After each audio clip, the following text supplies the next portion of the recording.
Colegio de Ciencias Tingo María, colegio privado de alto rendimiento. Hemos desarrollado un elevado sistema académico del más alto nivel, el cual nos ha dado una infinidad de logros en este 2019. Concursos ganados en matemáticas, ciencias y letras. Primeros puestos en comprensión lectora primaria y secundaria, organizado por la UNAS. Primeros puestos concurso de ciencias exactas, organizado por la UNAS. Primeros puestos en todos los grados, concurso de matemática, organizado por la institución educativa Gómez Arias Dávila. Primeros puestos en todos los grados, concurso de matemática, organizado por la institución educativa Amazonas. Ganadores del concurso de conocimiento La Promo, organizado por la Municipalidad de Tingo María. Campeones, juegos deportivos, nacionales, escolares en diferentes disciplinas. Primaria, secundaria. Informes en Avenida Tito Jaime, 664. Teléfono 062-56-2921. Colegio de Ciencias, colegio de alta exigencia académica. El Colegio de Ciencias, en convenio con Telecanal Tingo María, dan inicio a nuestras clases virtuales en todas nuestras plataformas digitales, en los niveles de inicial, primaria y secundaria.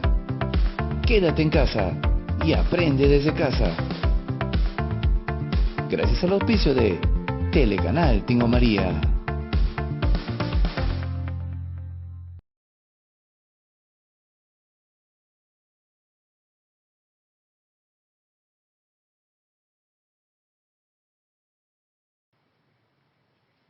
Hola, ¿qué tal? Bienvenidos a la clase de Biología, dirigida a los alumnos del primer grado de secundaria.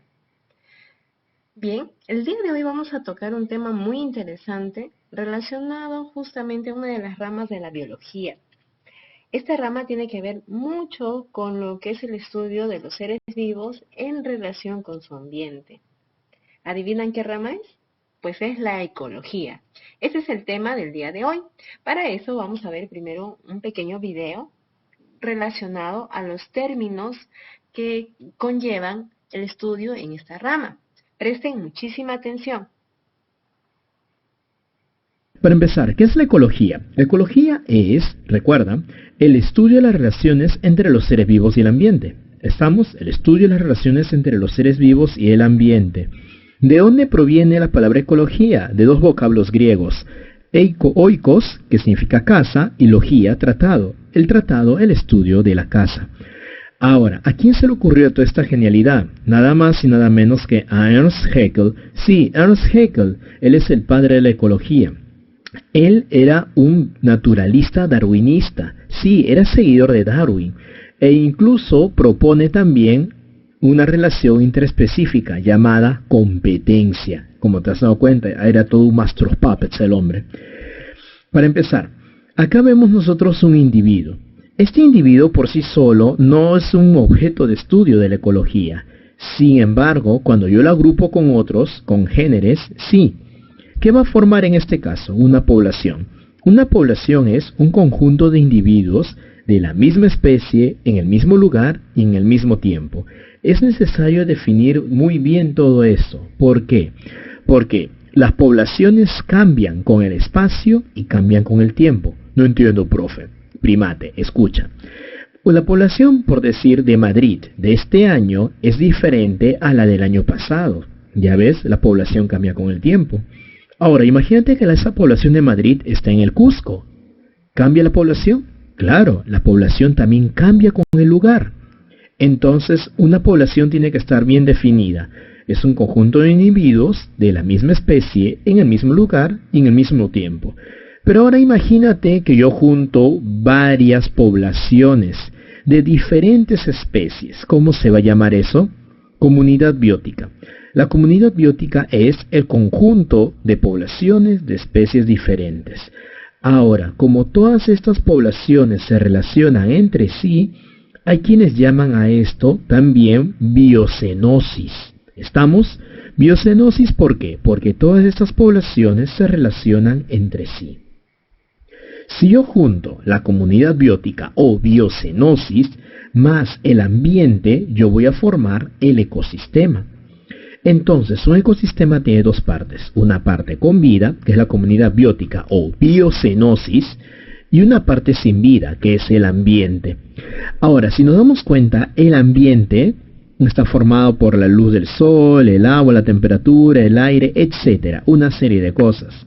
Como estos son factores que influyen sobre la comunidad, hay quienes a esto le llaman factores abióticos. Sí, factores abióticos. Entonces yo puedo decir, el ecosistema está formado por la comunidad más el ambiente, verdadero, es correcto. Pero también puedo decir que que el ecosistema está formado por la comunidad más los factores abióticos, y también es verdadero. Como a esto se le llama factores abióticos, hay quienes a la comunidad le van a llamar también factores bióticos. ¿Estamos? Y te cuento, para complicarnos más, al ambiente, ¿cómo se le puede llamar también? Biotopo. Sí, todo un trabalenguas. Vamos a ver eso. El ecosistema entonces está formado ¿por qué?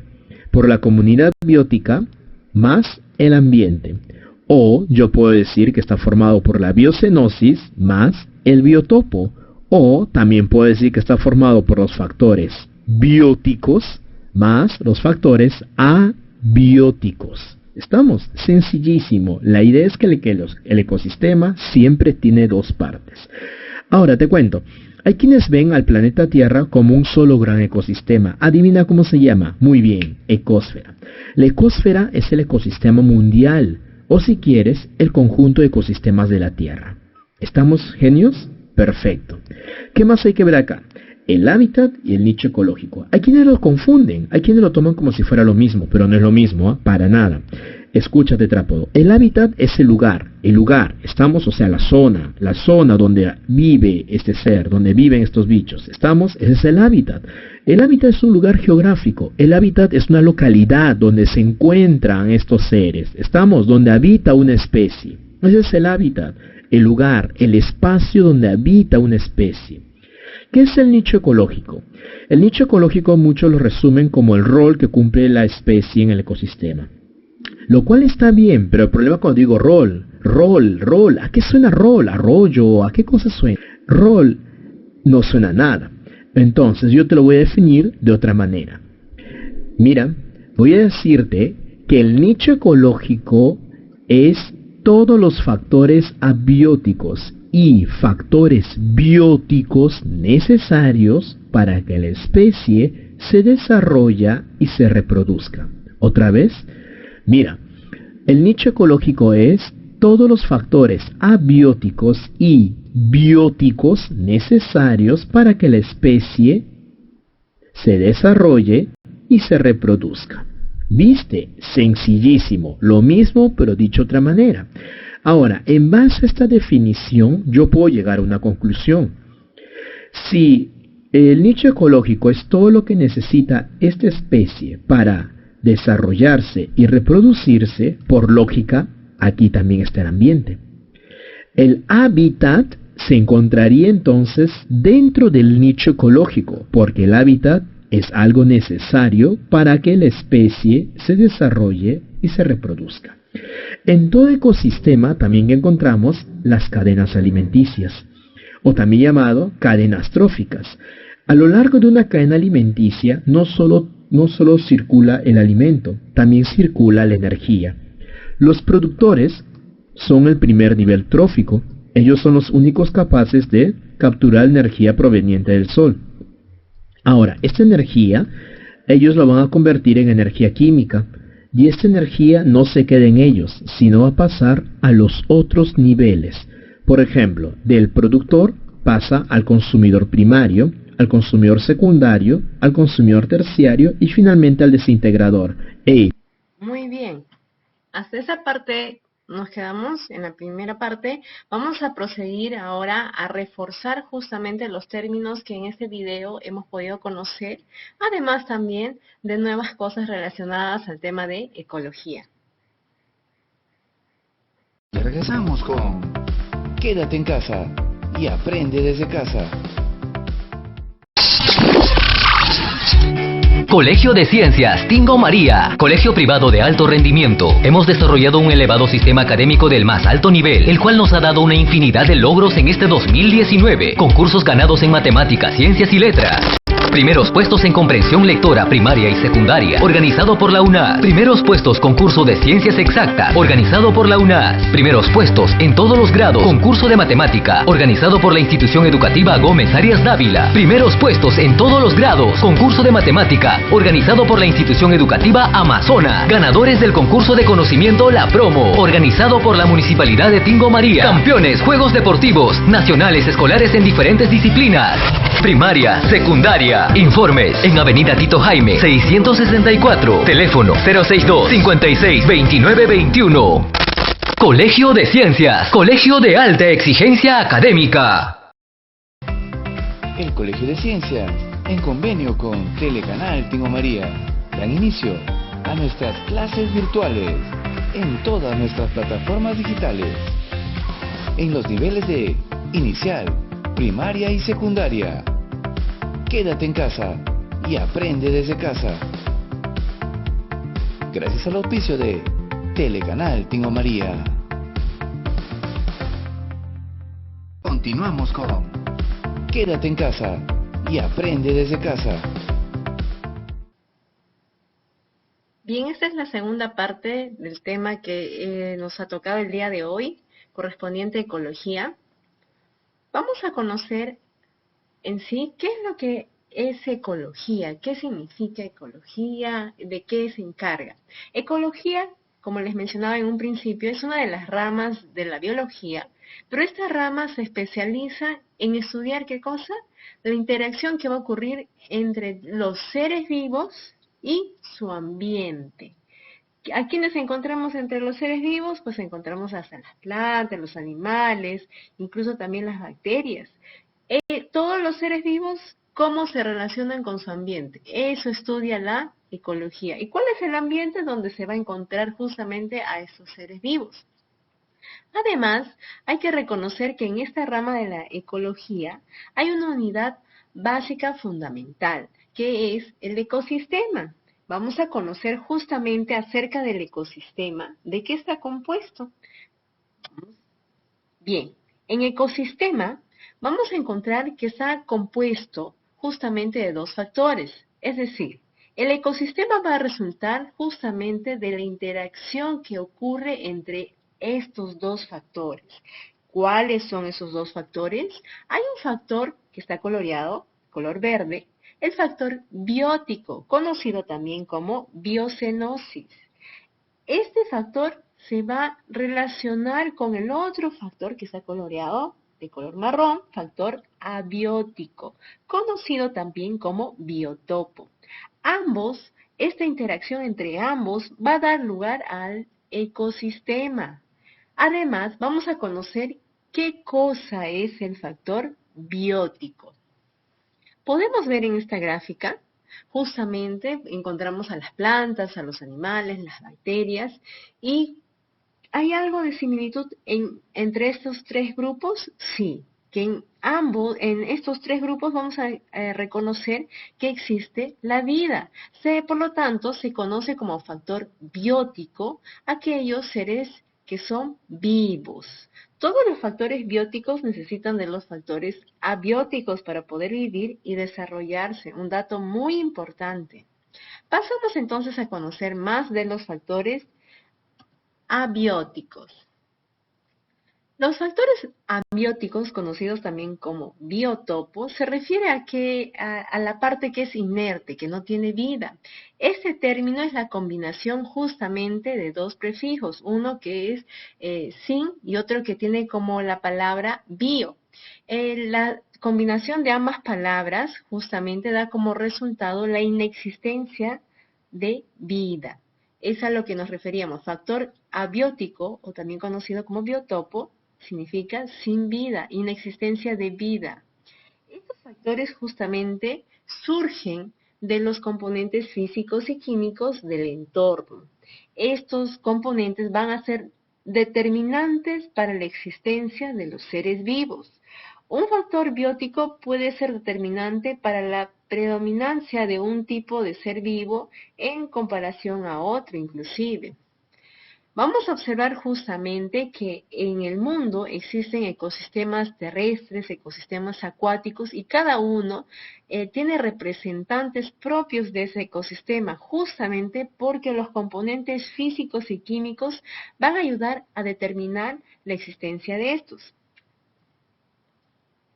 Aunque estos factores no tienen vida, como los mencionábamos, son imprescindibles para que el ciclo de la vida se cumpla. ¿Cuál es el ciclo de la vida? Nacer, crecer, reproducirse y morir. Justamente para que ese ciclo de vida se cumpla, estos factores son imprescindibles. Garantizan el nacimiento, desarrollo, reproducción y la subsistencia de todos los organismos vivos o bióticos de un ecosistema. Pero ¿cuáles son esos factores abióticos? Vamos a conocer algunos de ellos. El primero, que es el factor la luz. El factor de la luz viene justamente o tiene como fuente al Sol. La energía solar que llega al planeta Tierra es imprescindible para la vida. ¿Por qué? La energía solar es captada justamente por las plantas. Estas plantas van a atravesar un proceso llamado fotosíntesis y a través de la fotosíntesis justamente se va a convertir esa energía luminosa en energía que puedan aprovechar los seres vivos a través de las distintas cadenas alimenticias o también conocidas como cadenas tróficas que hemos visto en el video anterior. Entonces, justamente por eso es importante este factor abiótico, la luz, porque a través de ello, esta energía está disponible para todos los seres vivos. No habría vida en nuestro planeta sin disponibilidad de luz solar. También nos proporciona rayos gamma, luz ultravioleta, radiación infrarroja o también conocida como calor. Hay una clasificación respecto a este factor abiótico, la luz. En el caso de la luz solar, justamente se clasifican los seres vivos de acuerdo a la incidencia solar de la siguiente manera. Eurifóticos son los seres vivos que soportan grandes variaciones en la luz solar. Estenofóticos son estos organismos que no toleran los cambios extremos en la luz. Ahí vemos dos tipos de clasificación en relación a este factor. Vamos a ver un siguiente factor que es el factor de la temperatura. En el caso de la temperatura, vamos a reconocer justamente que los seres vivos resulta muy imprescindible este factor, porque va a distribuir justamente a todos los seres vivos en el planeta de acuerdo a esto. Es un factor decisivo, obviamente, para la vida y para la ocupación territorial y varía de acuerdo a la altitud y la latitud. Por eso es que, por ejemplo, en nuestro país, en Perú, podemos ver que a mayor altitud, justamente, la variación de temperatura va a cambiar. Es como decir acá nomás en lo que son las regiones de selva, pues, ¿no? Comparando Pucallpa, que está a una latitud, a una altitud menor, justamente va a ser una variación de temperatura mayor en comparación de lo que es Tingo María, donde las temperaturas, si bien es cierto, se siente un calor, pero alcanzan menos grados en comparación a otras ciudades como es Pucallpa o incluso Iquitos. Entonces, vamos a mencionar justamente que una clasificación de los seres vivos en relación a este factor abiótico, la temperatura. Vamos a conocer cuatro tipos justamente donde podemos reconocer a los seres vivos de acuerdo a su comportamiento a este factor. El primer grupo, que es el grupo de los estenotérmicos, acá se incluyen organismos incapaces de tolerar grandes variaciones térmicas. ¿A quién tenemos? Acá tenemos como un ejemplo a la lagartija, incapaces de tolerar. ¿Qué quiere decir esto? Que si hubiera un cambio brusco en la temperatura o incluso de 1 grado Celsius, ¿qué podría ocasionar en estos seres? Justamente la muerte, porque dice que son organismos incapaces de tolerar grandes variaciones térmicas, ¿no? En los euritérmicos, estos organismos sí soportan las grandes variaciones térmicas de un hábitat, ejemplo, los lobos. Acá tenemos los organismos que sí son más tolerantes a estos cambios, ¿no? Que tienen diversos procesos en los cuales pueden sobrellevar el cambio de la temperatura en su ambiente. Hay otro grupo que son los llamados homeotérmicos. Acá se incluye la mayoría de los animales terrestres que tienen una temperatura corporal constante. Aquí nos tenemos como ejemplos a los mamíferos y también a las aves. Hay otro grupo llamado los ectotérmicos o poikiolotérmicos. Poseen una temperatura corporal variable. Ejemplo, tenemos a los reptiles, a los anfibios y peces. Por sí solos no pueden regular su temperatura. A estos seres vivos incluso se les considera como los animales de sangre fría, ¿no? Porque adquieren la temperatura del cuerpo de estos seres vivos va a ser similar a la de su ambiente, por eso es que se les denomina así. Y justamente estos seres vivos suelen estar en ambientes o ecosistemas acuáticos, pues, ¿no? Y justamente la temperatura viene a ser una temperatura ya menor, fría, pues, ¿no? Vamos a ver otro factor abiótico, es el factor del agua. El agua también, al igual que los demás factores abióticos ya mencionados, es muy importante para la distribución de los seres vivos y va a influir bastante para la existencia de estos. ¿Quién no necesita el agua, no? Muchos seres vivos que dependen del agua tienen las siguientes características. Vamos a ver, en este caso, tenemos 5 grupos de seres vivos de acuerdo a su comportamiento en relación al agua. El primer grupo, llamado los hidrófilos, viven en forma permanente en el agua, permanente, no pueden vivir fuera de el agua. ¿Quiénes son? Los peces. Tenemos un segundo grupo llamado los higrófitos. En este grupo se incluyen los seres vivos que solamente pueden vivir en ambientes húmedos. Ejemplo, tenemos los anfibios. Ambientes húmedos, no necesariamente en el agua, porque sabemos que los anfibios también pueden ubicarse por momentos en espacios cortos también en lo que es en la superficie terrestre, ¿no? Por eso dice en ambientes húmedos. Hay un tercer grupo llamado los mesófilos. Pueden vivir en áreas más o menos húmedas. Hay otro cuarto grupo llamado los xerófilos. Viven cómodos en ambientes secos o desérticos. Ejemplo, acá tenemos el cactus, la rosa del desierto y algunos mamíferos como los dromedarios y los camellos. Hay un quinto grupo llamado de los tropófitas.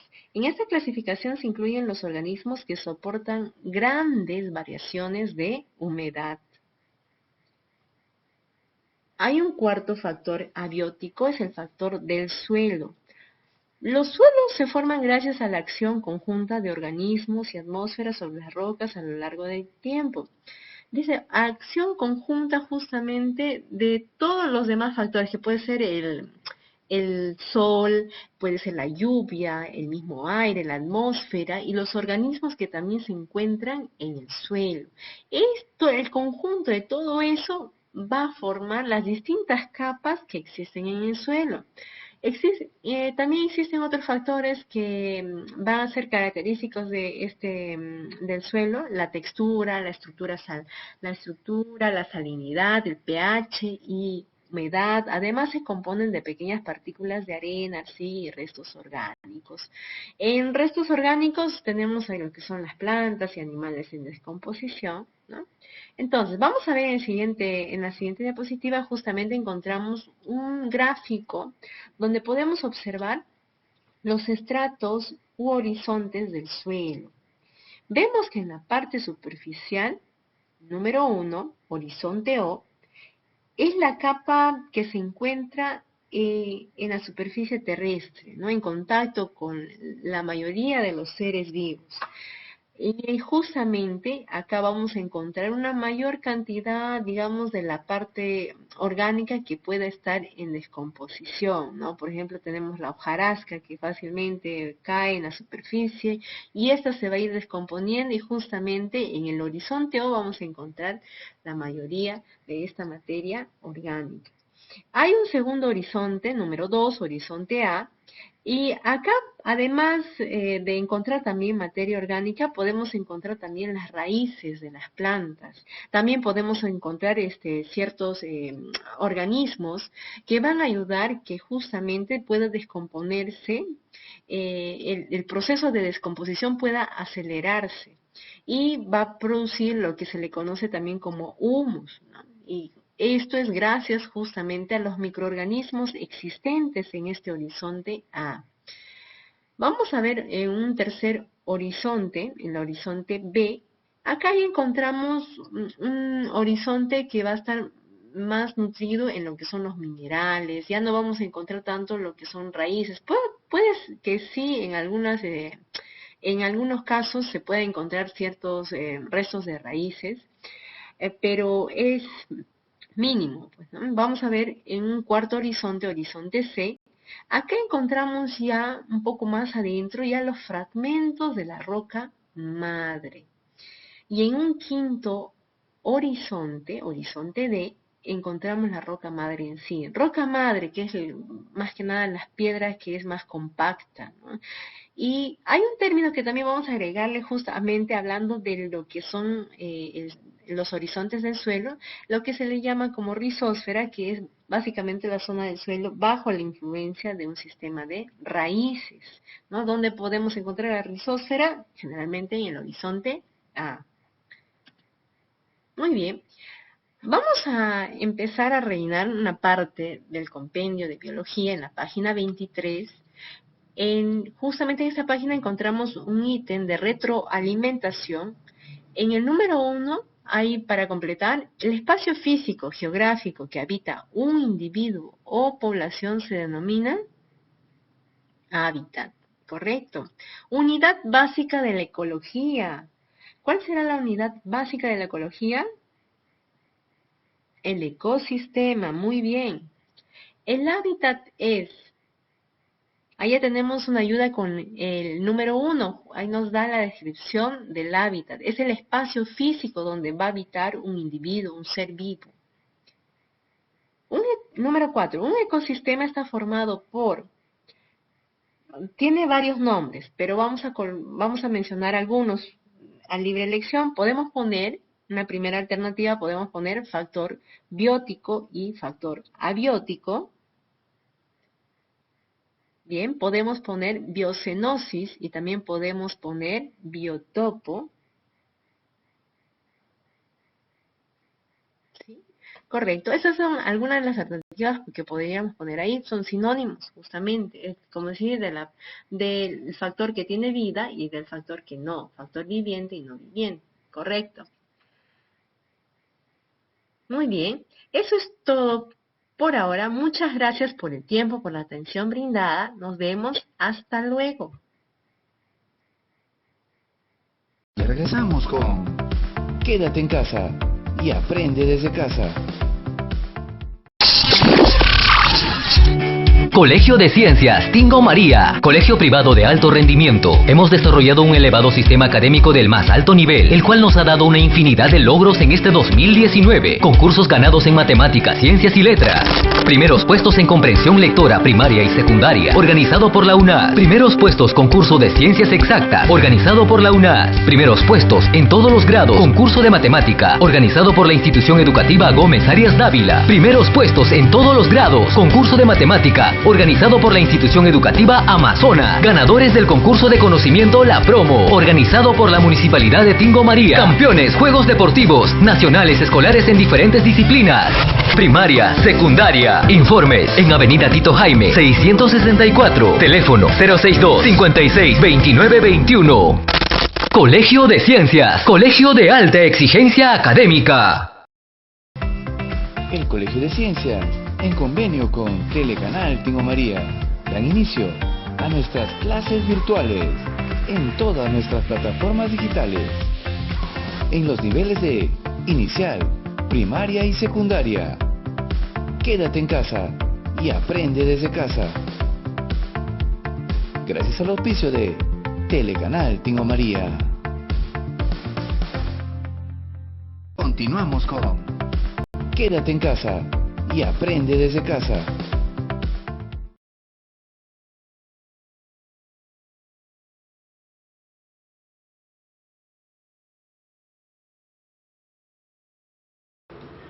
Muy buenos días, jóvenes. En esta oportunidad nuevamente nos estamos encontrando para desarrollar otro tema relacionado con el curso de biología. Para el día de hoy vamos a hacer una clase relacionada con la tercera semana que corresponde al temario del año. En este caso el tema es el origen de la vida. Lo que nosotros vamos a hablar acá el día de hoy es acerca de cómo se ha ido tratando de explicar a lo largo del tiempo el probable origen de los seres vivos. Aunque al inicio vamos a ver algunas corrientes que más que científicas son corrientes filosóficas que tratan de todas maneras de explicar cómo aparece la vida. Muy bien, vamos a basarnos principalmente y directamente en las llamadas teorías del origen de la vida.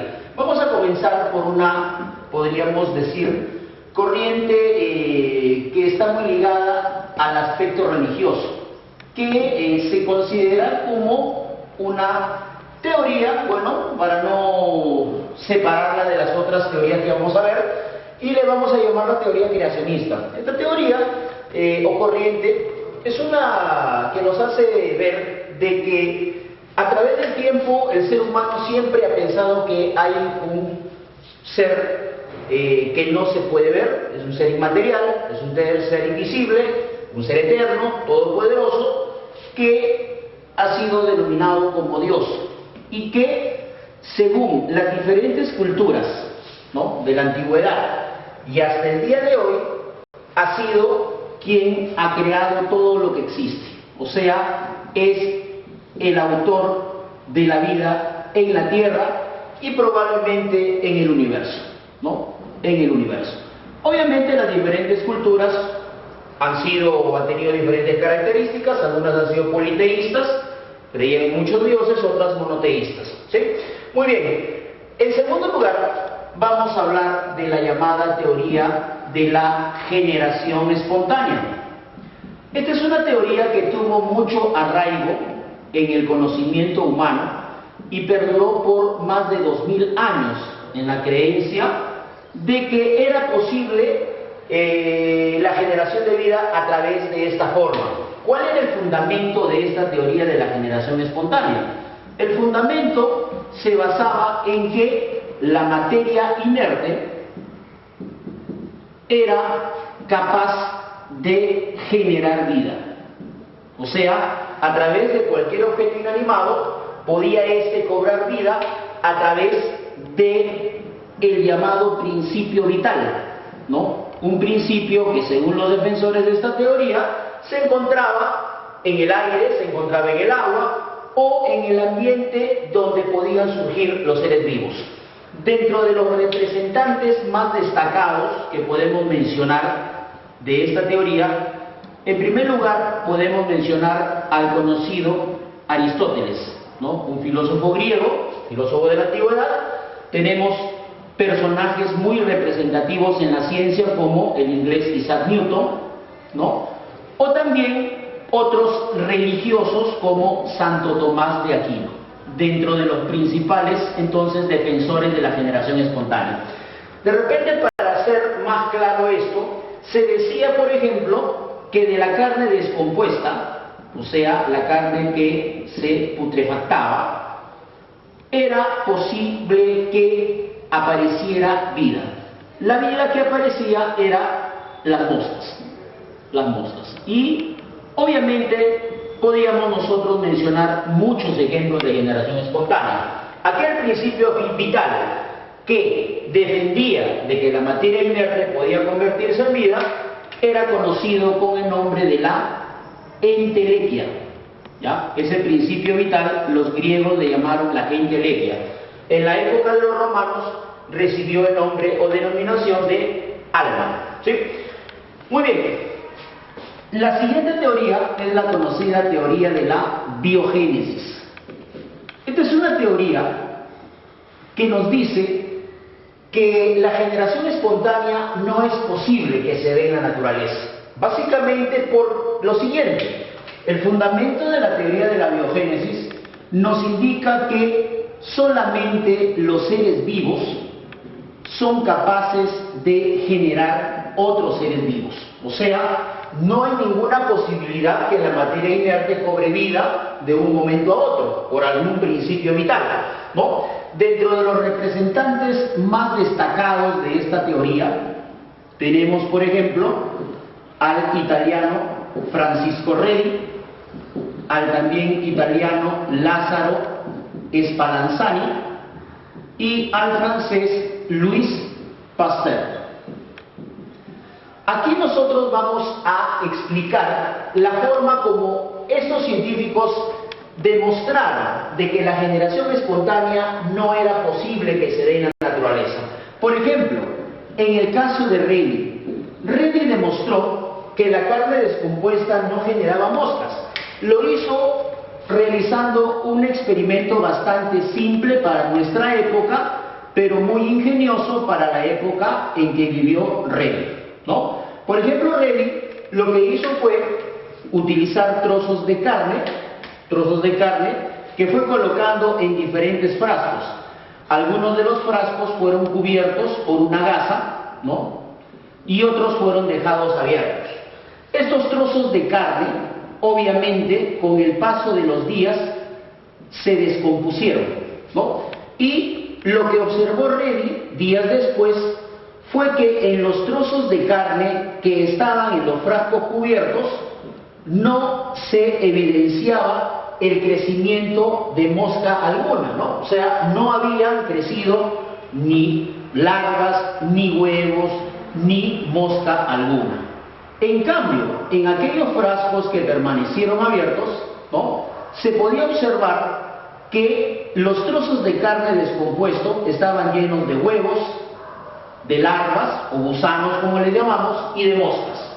Entonces, para Redi, lo que había observado o lo que estaba observando le daba obviamente la razón. ¿Por qué? Porque Redi había con anticipación predicho de que los trozos de carne, cuando se descomponían, atraían a las moscas, estas ingresaban a los frascos abiertos y obviamente colocaban sus huevos y posteriormente se desarrollaba todo un ciclo biológico. En cambio, en aquellos frascos que estaban cerrados, las moscas, a pesar de ser atraídas por el olor de la carne descompuesta, no tenían la posibilidad de entrar a estos frascos y colocar sus huevos sobre los trozos de carne descompuesta. Entonces, con este sencillo experimento, Redi demostraba que la carne descompuesta no generaba moscas. Sin embargo, la generación espontánea era una teoría muy arraigada, así que fue muy difícil desterrarla.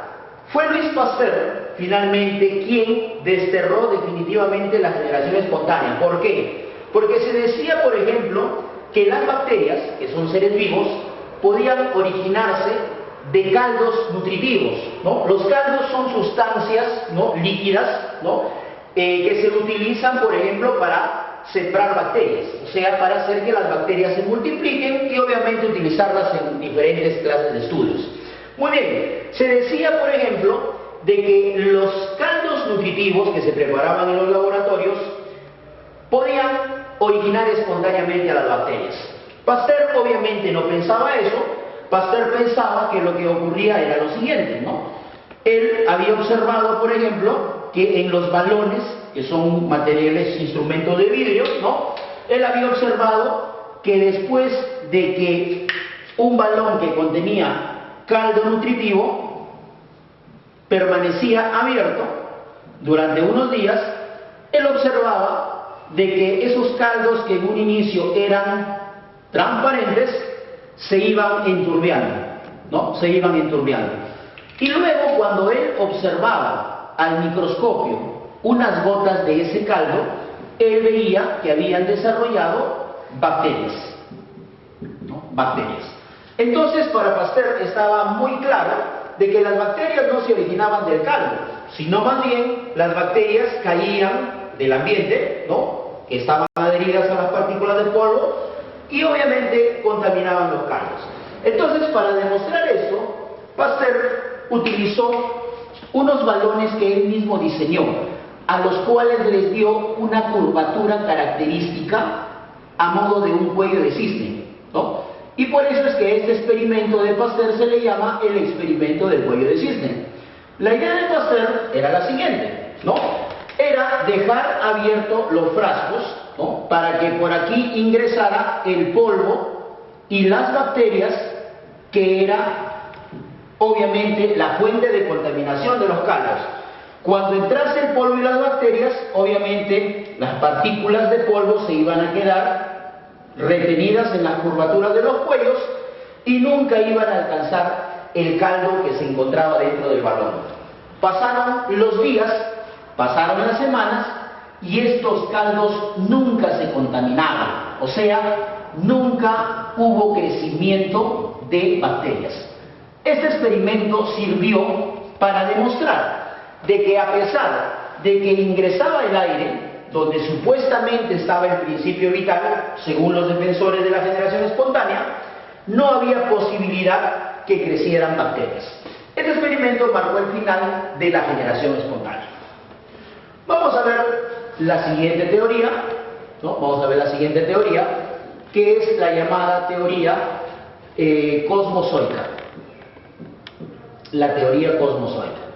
Esta es una teoría que está ligada a un probable origen extraterrestre, ¿no? Ustedes saben de que nosotros siempre hemos tenido, y hasta el día de hoy tenemos la curiosidad de saber si es que en el espacio exterior existe vida o no.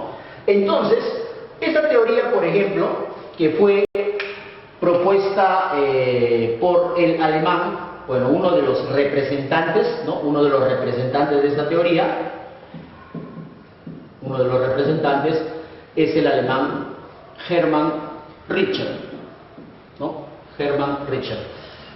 Estos representantes nos dicen lo siguiente: nos hablan de que a la Tierra, ¿no?, nos hablan de que a la Tierra hace millones de años llegaron o cayeron meteoritos, ¿no? Y dentro de estos meteoritos había esporas bacterianas, ¿no?, formas resistentes de bacterias. Según lo que representan esta teoría, nos hablan de que estos meteoritos cayeron a la Tierra y las esporas bacterianas que había en su interior se adaptaron a las condiciones del planeta, evolucionaron y posteriormente dieron origen a toda la biodiversidad que conocemos, ¿sí? Sin embargo, esta teoría dejó de tener credibilidad, o sea, perdió piso. ¿Por qué? Porque hay una antiprueba. ¿Qué cosa es una antiprueba? Una antiprueba viene a ser precisamente una prueba, valga la redundancia en este caso, que se opone, ¿no?, al supuesto fundamento de la teoría. En este caso, ¿cuál es la antiprueba? La antiprueba viene a ser la fricción que tienen los cuerpos con la atmósfera terrestre cuando ingresan a ella. Es decir, cuando un cuerpo entra a la atmósfera terrestre, hay un efecto de fricción, lo cual genera que el cuerpo que ingresa adquiera una alta temperatura y de esa manera puede incluso llegar a encenderse, a prenderse fuego. Obviamente los meteoritos, cuando entran a la atmósfera terrestre, sufren ese efecto de fricción y ocurre un aumento de temperatura que termina calcinando el meteorito. Eso significaría entonces, ¿qué cosa? Que si hubiese algún ser vivo dentro de este meteorito, estos tuvieron que haberse calcinado, de tal manera que no es posible que hayan podido llegar vivos a la Tierra. Y bueno, esa es la principal antiprueba que tiene. Ahora, existe una teoría que por hoy día, ¿no?, o hasta el día de hoy, es una de las teorías, o es la teoría más aceptada, que se llama la teoría quimiosintética, conocida también como la teoría bioquímica, ¿ya? La teoría bioquímica.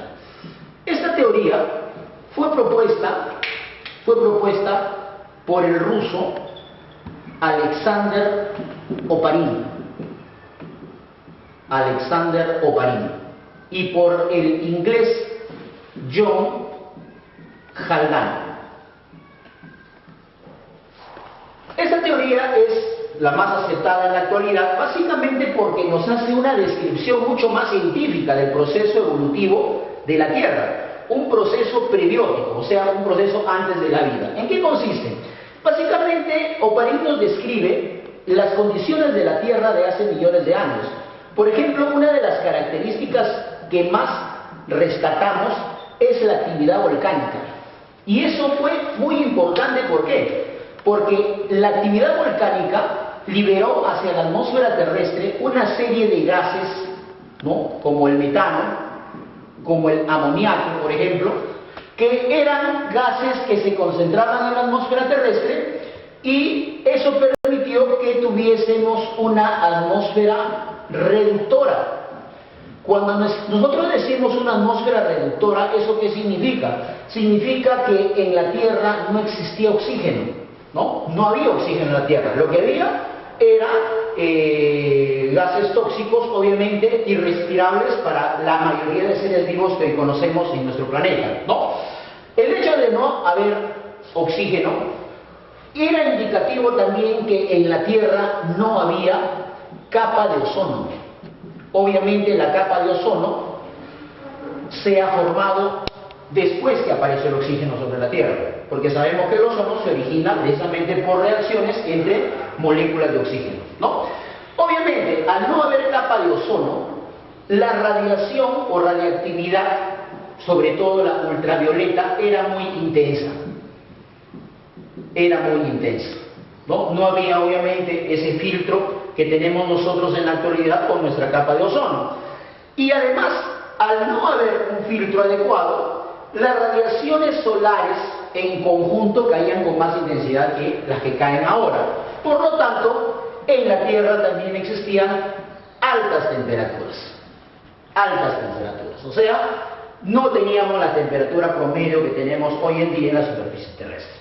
Como ustedes pueden ver acá, obviamente las condiciones eran totalmente diferentes, ¿no?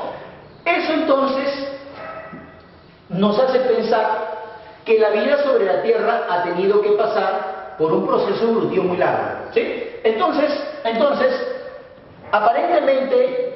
aparentemente la vida se originó en el mar, donde estos gases que en un momento estuvieron en la atmósfera se reencontraron en el mar, ¿no? Y a través de diferentes reacciones químicas, ¿no?, por eso se llama la teoría quimiosintética, estos gases fueron formando estructuras cada vez más grandes que llegaron a convertirse inicialmente en coacervados, como lo llama así Oparín, y posteriormente estos coacervados dieron origen a las primeras células. Esta teoría es la teoría que nos explica en realidad cómo surgió la vida sobre la Tierra o los primeros seres vivos sobre la Tierra. Muy bien, jóvenes, eso es lo concerniente a las teorías del origen de la vida. Y regresamos con Quédate en casa y aprende desde casa. Colegio de Ciencias Tingo María, colegio privado de alto rendimiento. Hemos desarrollado un elevado sistema académico del más alto nivel, el cual nos ha dado una infinidad de logros en este 2019. Concursos ganados en matemáticas, ciencias y letras.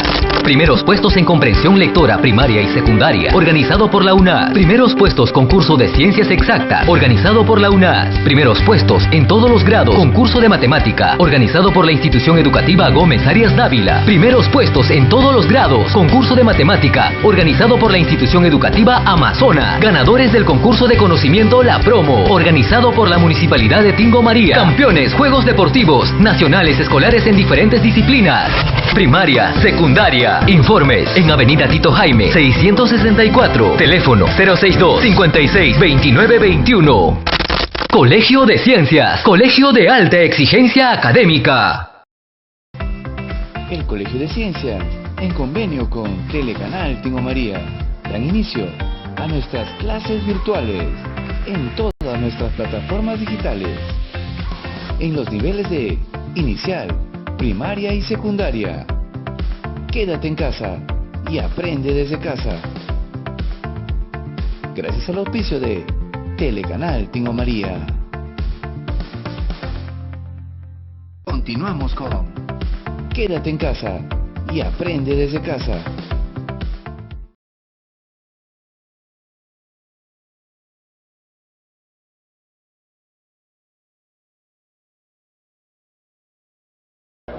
Muy bien, jóvenes, tengan ustedes muy buenos días. Estamos el día de hoy desarrollando el tema correspondiente a la tercera semana del curso de biología. El tema es el reino animal, ¿no? Bueno, vamos a hablar del reino animal en forma general, ¿no? Mencionando algunas de sus características y los grupos más importantes de clasificación.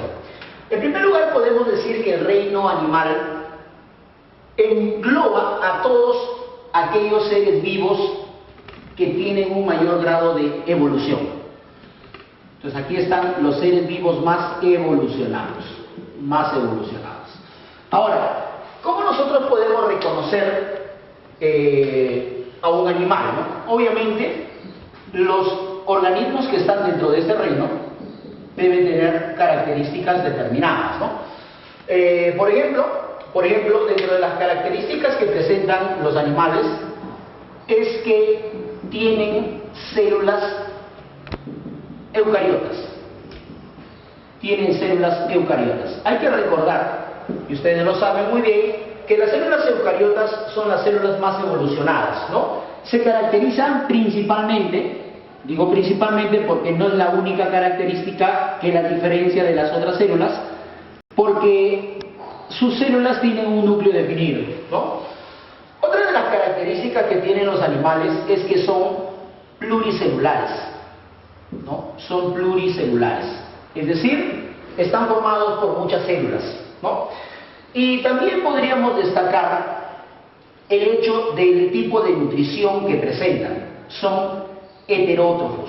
O sea, ¿eso qué significa? Significa que son incapaces de poder sintetizar su alimento, como lo hacen, por ejemplo, las plantas, ¿no? Los heterótrofos consumen lo que existe a su alrededor, consumen lo que ya está formado, en otras palabras. Muy bien, los animales tienen diferentes criterios de clasificarlos, ¿no? Sus criterios de clasificación son diversos. Aquí vamos a mencionar algunos, ¿no? Por ejemplo, el más conocido, el criterio más conocido, es por la presencia o ausencia de un esqueleto interno, ¿no? Entonces, hay algunos animales que tienen huesos y otros que no lo tienen, ¿no? Entonces, los que tienen, o en primer lugar, los que no tienen huesos, son los llamados invertebrados, ¿no? Son los invertebrados. Y los que tienen huesos son los llamados vertebrados, ¿no? Estos son los que tienen huesos. Vertebrados. Ahora, otro criterio de clasificación es de acuerdo a la presencia de tejidos, ¿no? Aunque parezca mentira, existen animales que no tienen tejidos verdaderos o que no llegan a formar tejidos verdaderos, ¿no? Por ejemplo, a estos animales que no tienen tejidos se les conoce con el nombre de los parazoos. Los parazoos. Y aquellos que sí tienen tejidos se les conoce con el nombre de los eumetazoos. Los eumetazoos. ¿De acuerdo? Esa es otra clasificación. De repente, para ejemplificar, el grupo de animales conocidos como parazoos son un grupo llamado el grupo de las esponjas, ¿ya? Para que tengan un ejemplo. Y el otro criterio de clasificación que podemos nosotros mencionar es según el desarrollo embrionario. Según el desarrollo embrionario. Es decir, la forma como van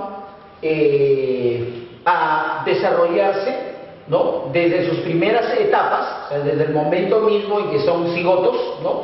Pasando por las diferentes etapas o estadios, ¿no? Según el desarrollo embrionario y el tipo o forma de nacimiento, ¿no? Los animales se pueden clasificar de tres formas, ¿no? Tenemos los ovíparos, que son aquellos que utilizan huevos para poder, permitir el crecimiento o el desarrollo embrionario, y posteriormente estos huevos son, en algunos casos son puestos, ¿no?, por las hembras, y en otros casos los cigotos se forman en un medio acuático, generalmente, ¿no?, para después convertirse en huevos propiamente dicho, y dentro de ellos se desarrollen los embriones, ¿no? Un segundo grupo es el grupo de los llamados vivíparos, ¿no?, que son aquellos animales cuyo desarrollo embrionario se lleva a cabo completamente dentro del cuerpo de la hembra, y que obviamente en este caso las hembras paren a las crías. Y el tercer grupo es conocido como el grupo de los ovovivíparos, que es aquel grupo en el cual el desarrollo embrionario se da dentro de huevos, pero también dentro del cuerpo de la hembra, ¿no? Estos huevos eclosionan, o sea, se rompen, la cría sale del huevo y es expulsado del cuerpo de la hembra, ¿no? Estos son el caso de los llamados ovovivíparos, ¿no? Ya con el transcurso vamos a ir de repente por ahí delineando algunos ejemplos. Muy bien, vamos a ver cuáles son los grupos de clasificación, los principales grupos de clasificación de los animales. Grupos de clasificación. Bueno, en forma general, los animales son divididos en grupos llamados los filum, ¿no? Los filum. Los filum son grupos, ¿no?, de clasificación en donde se ordenan animales con características semejantes, ¿no?, con un grado evolutivo en común. Tenemos, por ejemplo, en primer lugar el llamado filum porífera. El filum porífera. En este filum porífera es donde nosotros encontramos a las llamadas esponjas, ¿no? Se les llama esponjas porque estos animales son animales que tienen poros, ¿no? Tienen poros en su cuerpo, aparentemente no tienen movilidad, pero en realidad sí se mueven, aunque de una manera imperceptible, pero sí llegan a alcanzar movimiento. Estos animales son los más primitivos que existen, ¿no? Pueden ser de agua dulce o pueden ser también de agua salada o agua de mar, ¿no? El segundo grupo es el llamado filum selenterio. Filum selenterios, ¿no? Los selenterios. Dentro de este filum nosotros tenemos a los organismos más simples, pero que tienen tejidos, ¿no? Recordemos que dijimos hace un momento que las esponjas están dentro de los parazoos porque no tienen tejidos. En este caso los selenterios sí tienen tejidos, ¿no? Y se caracterizan básicamente porque van a tener un espacio interno que va a actuar como un estómago, podríamos decir así, ¿no? Como un estómago que se llama precisamente el celenterón, ¿no? El celenterón es un espacio en donde estos animales van a ingerir y digerir sus alimentos, ¿no? Ejemplos de los celenterios, aquí están por ejemplo las llamadas medusas, ¿no? Están también por ejemplo las anémonas, ¿no? Las anémonas de mar. Están por ejemplo también las hidras de agua dulce, ¿no? Son característicos. Otra característica de los celenterios es que los celenterios tienen unas células en sus tentáculos, ¿no?, que van a presentar unas prolongaciones terminadas en una especie de arpón que recibe el nombre de los guidocitos, ¿no? En este caso, estos les sirven para poder capturar a sus presas, porque estas células que tienen, digamos, sustancias tóxicas, al contacto con un animal, por ejemplo, puede ser un pez, el pez queda inmovilizado, ¿no? Porque se supone que se libera la sustancia tóxica que existe dentro de estas células, automáticamente el animal queda paralizado y obviamente con sus tentáculos la medusa o cualquier otro individuo de este filum puede ingerirlo y puede servirle de alimento. Bien, otro filum que podemos mencionar acá es el Phylum Platelminthus. El Phylum Platelminthus. Este Phylum Platelminthus está englobando a todos aquellos organismos conocidos como los gusanos aplanados, ¿no? Los gusanos aplanados. Estos gusanos aplanados se caracterizan porque no tienen un espacio intracorporal, o sea, son totalmente compactos, ¿no? De cuerpos aplastados, ¿no? Que muchos de ellos pueden ser parásitos y otros pueden ser de vida libre, ¿no? O sea, por ejemplo, aquí tenemos dentro de los de vida libre, tenemos a uno conocido como la planaria, es un gusano plano, que generalmente lo encontramos en charcas de agua dulce, y hay otro que es un parásito que es muy conocido, ¿no? Un parásito que es muy conocido, que se llama la tenia, ¿no? Que se llama precisamente la tenia, se caracteriza porque tiene ventosas y una corona de ganchos, ¿no? Que le sirve para poder adherirse al intestino delgado, ¿no? Entonces la tenia o llamada también solitaria, son ejemplos de este grupo de platelminthus. Otro phylum que también podemos mencionar aquí es el llamado Phylum Nematodus. Es el llamado Phylum Nematodus. Dentro de los nemátodos tenemos a los llamados gusanos redondos, ¿no? Los llamados gusanos redondos. En este grupo de los nemátodos, casi la mayoría o casi todos son parásitos, ¿no? Acá, por ejemplo, encontramos al conocido o a la conocida lombriz intestinal, ¿no? El llamado Ascaris lumbricoides. Ascaris, o llamado también la lombriz intestinal, ¿no? La lombriz intestinal.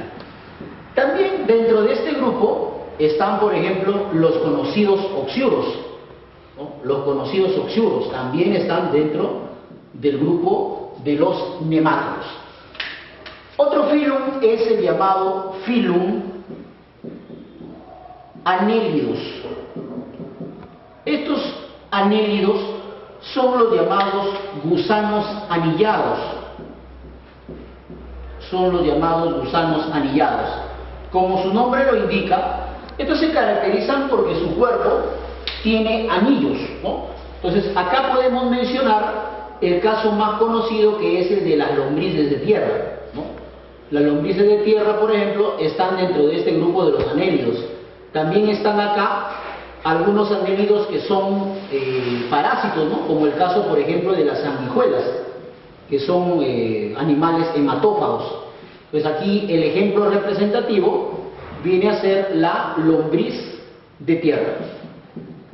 Lombriz de tierra. También tenemos el llamado Phylum Moluscos. El phylum de los moluscos. El phylum de los moluscos es el segundo grupo de animales más numerosos que existe en la Tierra, ¿no? En este caso, a estos animales se caracterizan o se les llama también como animales de cuerpo blando. Estos son los animales de cuerpo blando, ¿no? Acá, por ejemplo, encontramos grupos muy importantes, ¿no? Por ejemplo, aquí están los famosos caracoles, ¿no? Los famosos caracoles. Están también los llamados bivalvos. Los bivalvos son aquellos que tienen conchas, ¿no? En este caso, bueno, tienen dos conchas. Por ejemplo, el caso de la concha de abanico, tenemos las ostras, por ejemplo, los choros, tenemos, por ejemplo, las patas de burro, ¿no? Que son, digamos, considerados como bivalvos.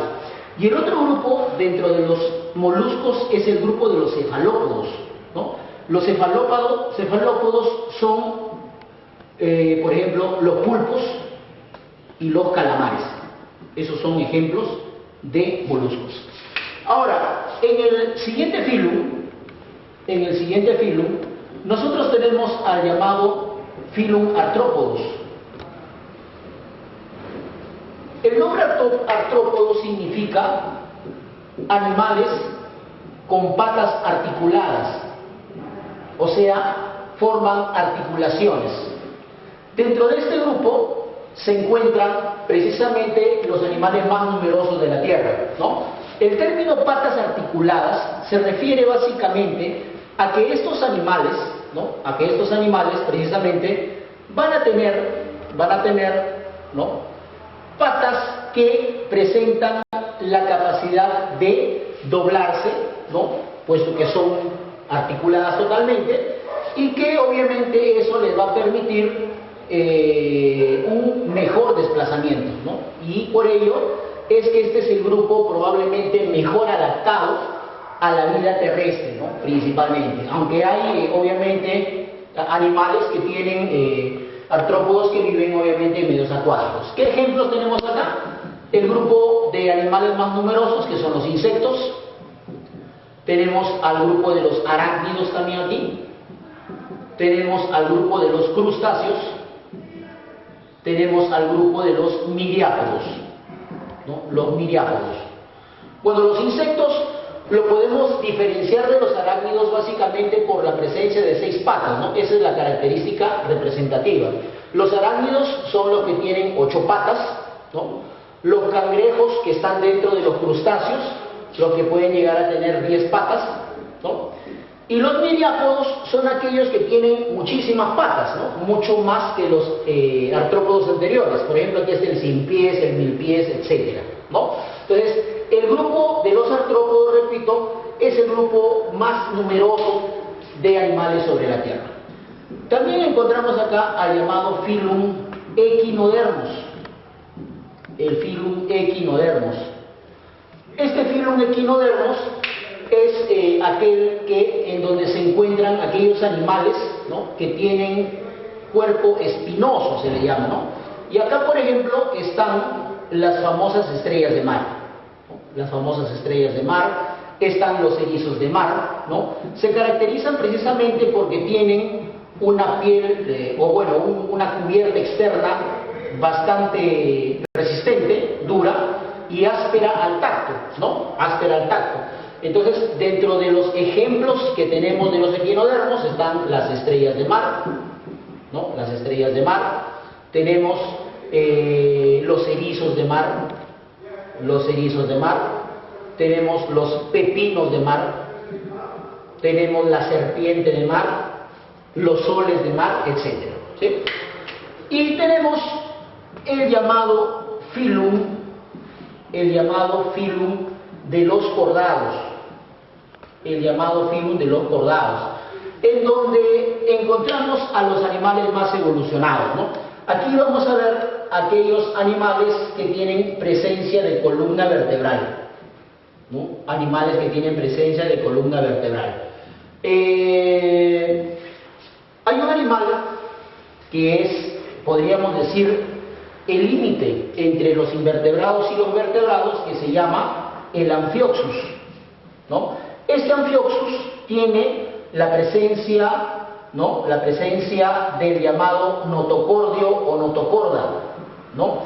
Este notocordio es una estructura, ¿no? Alargada que se ubica en una posición dorsal de este animal, ¿no? Y que viene a ser una estructura que da origen a la llamada columna vertebral en los cordados superiores, ¿no?